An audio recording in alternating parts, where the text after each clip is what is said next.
नमस्कार प्रिय मित्रों, आज हम बात करेंगे उस परम तत्व की, उस परम शक्ति की जो प्रेम और आनंद का सागर है, जो लीलाधारी और योगेश्वर है, भगवान कृष्ण।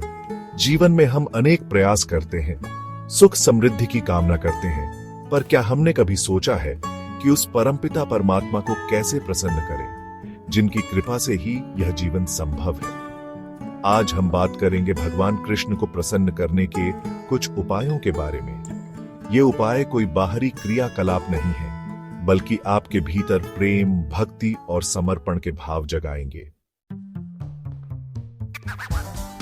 जब मन अशांत हो, व्याकुल हो, तो भगवान कृष्ण के भजनों में डूब जाइए। उनके नाम का गुणगान कीजिए, उनके भजनों को अपने हृदय में गूंजने दीजिए। जब आप भगवान के नाम का कीर्तन करते हैं, तो आपके मन के विकार दूर होते हैं, आपका मन शांत होता है। इस शांति में ही भगवान का वास है, इस शांति में ही आपको उनकी कृपा का अनुभव होगा। भगवान कृष्ण के भजनों को गाने से उनकी कृपा प्राप्त होती है। भजनों को गाने से मन को शांति मिलती है और भगवान कृष्ण प्रसन्न होते हैं। तुलसी एक साधारण सा पौधा, लेकिन भगवान कृष्ण को अत्यंत प्रिय। कहते हैं, तुलसी दल के बिना भगवान श्री कृष्ण भोग भी ग्रहण नहीं करते।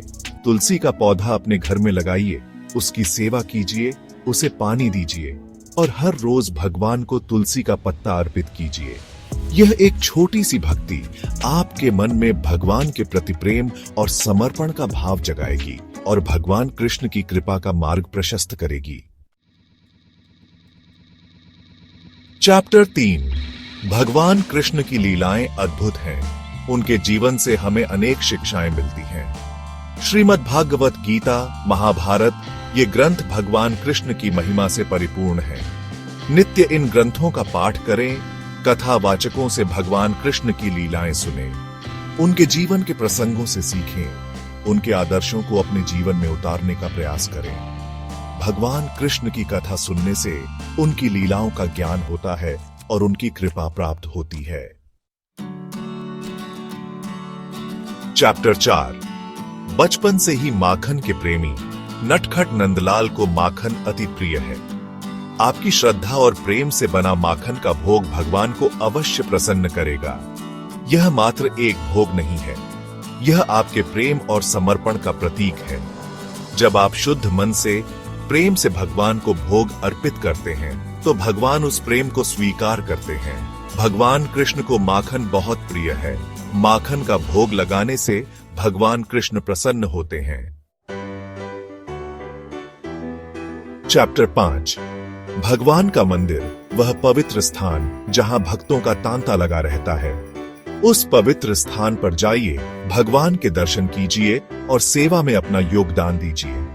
मंदिर की सफाई करना, भगवान के श्रृंगार में सहायता करना, भक्तों को प्रसाद वितरित करना, ये सभी सेवाएं भगवान को प्रिय हैं। जब आप निस्वार्थ भाव से, भगवान के प्रति समर्पण भाव से उनकी सेवा करते हैं, तो आपका मन पवित्र होता है और भगवान की कृपा आपके ऊपर बरसती है।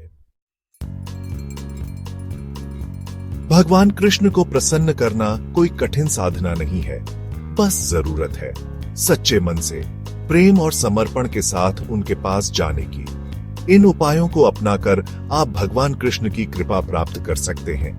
आप सभी पर भगवान कृष्ण की कृपा बनी रहे। आपका जीवन आनंद और प्रेम से परिपूर्ण हो। जय श्री कृष्ण।